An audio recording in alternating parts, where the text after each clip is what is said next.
दर्शकवृन्द नमस्कार। स्थानीय तहको निर्वाचन विशेष कार्यक्रम गाउँका सिंहदरबारमा स्वागत छ। म पुष्पा केसी।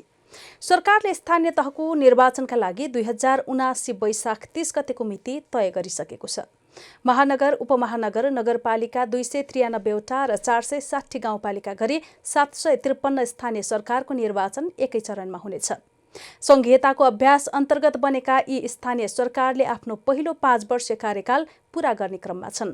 गाउँमा सिंहदरबार पुर्याउने राजनैतिक दलहरूको योजना अनुरूप 3 तहको संघीयता कार्यान्वयनमा आएको हो। त्यसमा पनि संघीयताको जग स्थानीय सरकार हो। बितेको 5 वर्षमा संघीयताको जग कति बलियो भयो र यसलाई थप बलियो बनाउन के गर्नुपर्छ? नेपाल लाइभको विशेष कार्यक्रम गाउँका सिंहदरबारमा हामी यी विषयलाई केन्द्रमा राखेर बहस गर्ने गर्छौं। यसैगरी राम्रो काम गरेका स्थानीय सरकार र तिनको प्रमुख उपप्रमुखको अनुभव यस कार्यक्रम मार्फत आगामी नेतृत्व समक्ष पुर्याइनेछ।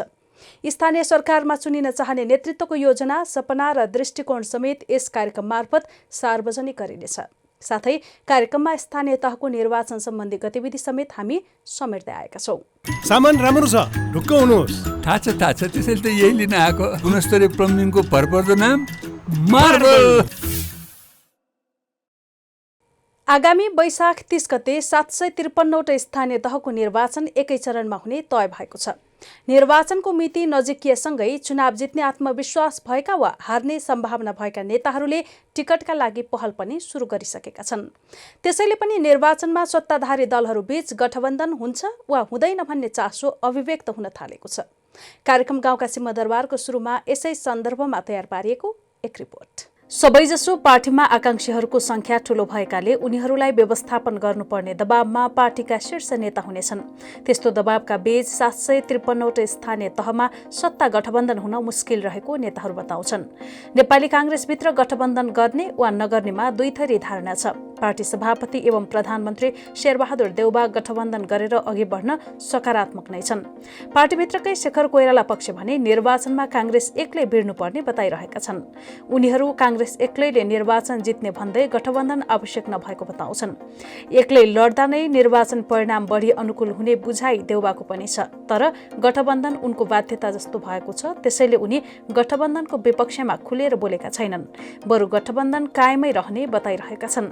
यस्तै नेकपा माओवादी केन्द्र, नेकपा एकीकृत समाजवादी, जनता समाजवादी पार्टी कांग्रेससँग तालमेल गरेर केही बढी स्थानीय तहको नेतृत्व हात पार्ने दाउमा देखिन्छन्।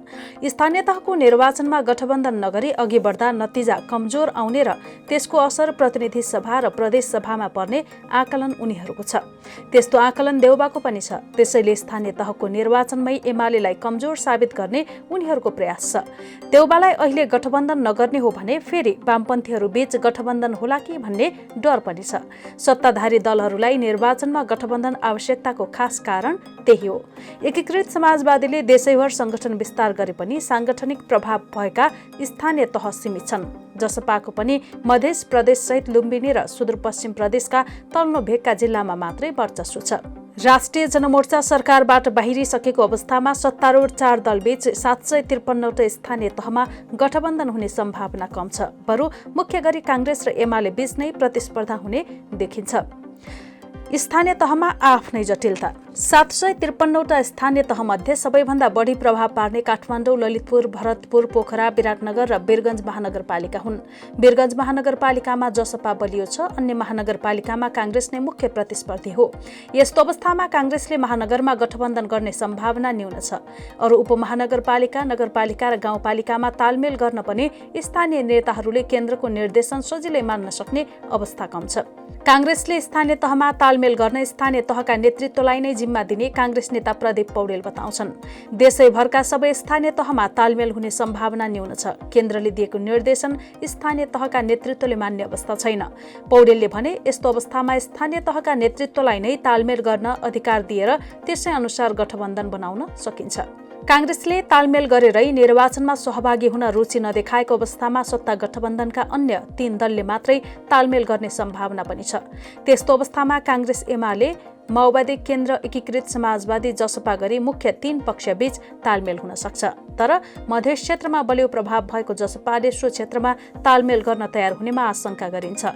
माओवादी केन्द्रका नेता लीलामणि पोखरेलले संविधान अनुकूल नभएको ऐन कानून संशोधन गरेर सत्ता गठबन्धनसहित स्थानीय तहको चुनावमा सहभागी हुने बताए। भद्र सहमति आगामी चुनावसम्म तालमेल गर्नुपर्छ भन्ने छ। काङ्ग्रेसको शेखर कोइराला पक्ष तालमेल गर्नु हुँदैन भन्नेमा छन्। उनीहरूको अर्कै डिजाइन देखिन्छ। उनले भने काङ्ग्रेसले गठबन्धन गर्न नमानेमा त्यो बाहेकका दलहरूबीच तालमेल हुन्छ, परिस्थिति कस्तो बन्छ हेर्दै जाउँ। प्रधानमन्त्री देउबाले सहकार्य नतोड्ने उनको दाबी छ। स्थानीय तहमा देखिएको राजनीतिक अन्तर्द्वन्द्व केन्द्रले पहिल्याउन गाह्रो छ। त्यस्तो अवस्थामा केन्द्रले तालमेल गरेमा तल कार्यान्वयन हुने सम्भावना पनि कम छ।